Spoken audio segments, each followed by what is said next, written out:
This chapter of the story unfolds like a slow, tightening knot, where every argument sounds familiar at first, almost harmless, until you realize they're all pulling on the same rope.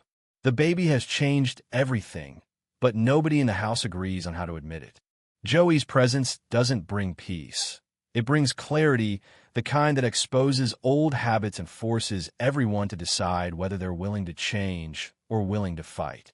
The tension begins quietly, the way real family conflicts usually do, with something small enough to seem unimportant. Gloria wants to donate clothes to the church. To her, it's a simple act, an extension of how she wants to live, how she wants her child to grow up, surrounded by the idea that if you have more than you need, you share. Edith immediately warms to the idea. It makes sense to her. Helping people always has. She starts thinking practically, folding, sorting, asking gentle questions, all while keeping one eye on Joey like a built-in alarm system.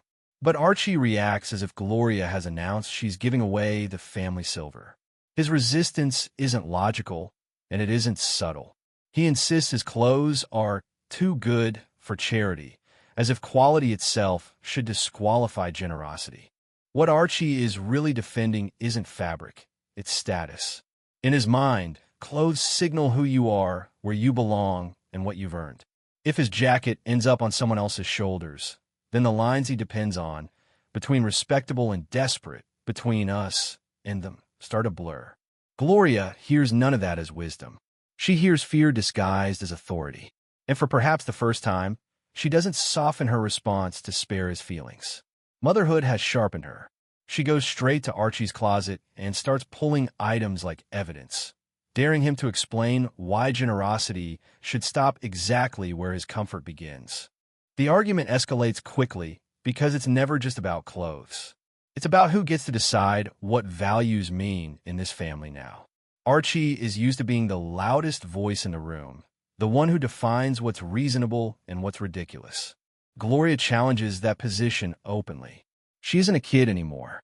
She's a mother, and she's thinking about the lessons Joey will absorb long before he understands words. Archie panics when she grabs his good jacket, the one he associates with pride, dignity, and being taken seriously. In that moment, the fight becomes personal. Control slips, and Archie reaches for harder. That sense of losing control bleeds into something even bigger: religion. Archie looks at Joey and sees vulnerability, not innocence. He sees a world he believes is hostile and unforgiving. In his mind, baptism isn't about belief, it's about protection. It's a label, a shield, a way to make sure the baby belongs to something before the world has a chance to reject him. Archie talks about it with urgency, even desperation, warning that people who don't fit neatly into a group become targets. It's fear talking, but fear that comes from a lifetime of believing the world only respects strength and conformity. Gloria and Mike don't reject faith outright, but they reject Archie's reasoning. They don't want fear to be the foundation of their parenting. They want choice. They want intention. And most of all, they want Archie to understand that this decision belongs to them. Archie hears all of that as betrayal, not of him personally, but of the worldview that has kept him standing. To Archie, tradition is survival. If the parents hesitate, he assumes they're naive. And if they won't act, he convinces himself he must. So he does what Archie always does when he feels cornered. He acts alone. He goes to the church, speaking with certainty and confidence, as if being older automatically grants him authority. He tries persuasion. He tries moral pressure. He tries to frame the baptism as harmless, inevitable, even trivial. When that doesn't move fast enough, he improvises, staging a kind of baptism himself that's both absurd and disturbingly sincere. Archie truly believes he's doing the right thing. That belief doesn't make the act less invasive. It makes it more revealing. When Mike and Gloria discover what he's done, the reaction isn't explosive at first. It's stunned. Archie hasn't just crossed the line. He's erased it.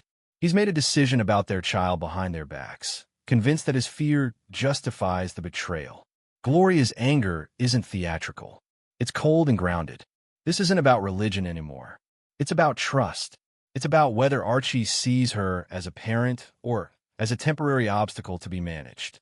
While Archie is fighting an imaginary war for Joey's soul, Mike and Gloria are fighting a very real one for their marriage. Parenthood has transformed their relationship into a series of negotiations that never seem to end. Gloria is always listening for the baby, always alert, always halfway somewhere else, even when she's sitting right next to Mike. Mike understands responsibility in theory, but he doesn't live it the way Gloria does. He goes to work. He comes home. He wants moments that feel like the life they had before, moments where they're just a couple again. One night, he tries to create that space, quiet, closeness, a pause from the constant vigilance.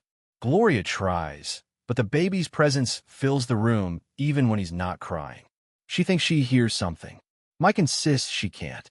He tries to hold the moment together, almost begging reality to cooperate. But when Gloria checks and discovers Joey is crying, she moves instantly. There's no debate inside her. The baby comes first. Always. Mike snaps, not out of cruelty, but out of accumulated frustration. He voices what he's been swallowing for weeks, that there's never a right time, never space, never room for them anymore. Gloria fires back with the truth he doesn't carry in his body. Her work never ends. Even when she's still, she's working. Even when she's quiet, she's listening. She isn't choosing Joey over Mike. She's responding to responsibility that doesn't take breaks.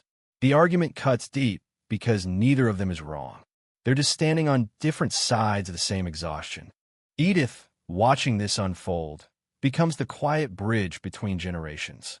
She doesn't lecture. She doesn't accuse. She speaks from experience, from years of marriage that survived distance and misunderstanding. She tells Gloria something simple and unsettling. There are two men in her life now, and both need care. It's not a command. It's a warning born of love. Edith knows how easily couples drift when every ounce of energy goes to children and none to each other. She's seen it. She's lived it. Meanwhile, Archie is still spiraling around the edges, trying to reassert himself wherever he can. When the possibility of Mike getting a new job arises, Archie reacts as if the ground itself is shifting. The idea of Mike moving the family for work feels like exile. Archie exaggerates the dangers, mocks the location, paints the future like a bad joke. Underneath the bluster is fear, the fear of being left behind, of becoming irrelevant, of watching his grandson grow up somewhere Archie doesn't recognize. The job discussion also exposes deeper fault lines about fairness, competition, and opportunity. Archie's commentary turns sharp and defensive, reflecting his belief that the rules of the world have changed against him. Mike is caught between principle and ambition, wanting to believe in fairness while also wanting to win. The conversation becomes uncomfortable because it shows how easily values bend when survival feels personal. By the end of this stretch, nothing is neatly resolved. Archie hasn't suddenly learned restraint. Gloria hasn't stopped being tired. Mike hasn't figured out how to balance love and patience perfectly. But something important has shifted. Lines have been drawn and seen clearly. Gloria knows she must protect her boundaries as fiercely as she protects her child. Mike begins to understand that partnership means surrendering control, not just sharing it. Edith proves once again that strength doesn't have to be loud to be firm. And Archie, whether he admits it or not, is being forced to confront the reality that the family no longer orbits around him. The comedy remains loud, familiar, and biting. But beneath is a story about fear. Fear of losing influence, fear of losing closeness, fear of a world that won't slow down. Joey doesn't fix those fears. He exposes them. And in that exposure, the family does what it always does. Argues, collides, resists change, and somehow stays together anyway.